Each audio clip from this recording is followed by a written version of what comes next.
As a பிலீவராக ஒரு விஷயம் நம்ம நல்லா புரிந்து கொள்ளணும். எப்பெல்லாம் நம்ம ஆண்டவருடைய தொடர்பு வீக் ஆகுதோ, வேத வாசிப்போ ஜபங்களோ குறைவாகுதோ, அந்த நேரத்தில் கர்த்தர் உன்னை விட்டு விலகிட்டார்ன்ற சத்தம் நமக்கு ரொம்ப சவுண்டாக கேட்கும்.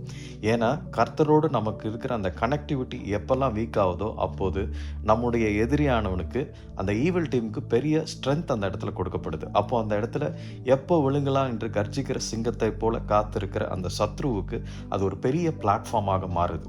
தவறு செய்தாலும் உடனே நம்ம மனம் திரும்பி ஆண்டவருடைய அந்த பாதுகாப்புக்குள்ளே வரணும். Repent and turn back to the kingdom அப்படின்னு வார்த்தை சொல்கிறது. அப்போ மனம் திரும்பி நம்ம வந்துட்டோம்னா திருப்பி அந்த டிவைன் ப்ரொடெக்ஷனுக்குள்ளே வந்துடுறோம். இனி நம்ம அந்த வார்த்தையை கை கொண்டு நம்ம நடக்கும் பொழுது கர்த்தர் நம்மை பலப்படுத்தி அந்த எல்லாவித டிசப்ஷன்ஸ், அந்த பொய்களை உடைத்து அந்த இடத்துல சத்தியத்தை அறிவீர்கள், சத்தியம் உங்களை விடுதலையாக்கும் என்ற வார்த்தையின்படி அந்த சத்தியம் நம்ம எல்லாவற்ற பிரச்சனைகள் மீது ஜெயம் எடுக்க நமக்கு ஒரு பலத்தை கொடுத்து ஆவியானவர் நடத்துகிறார்.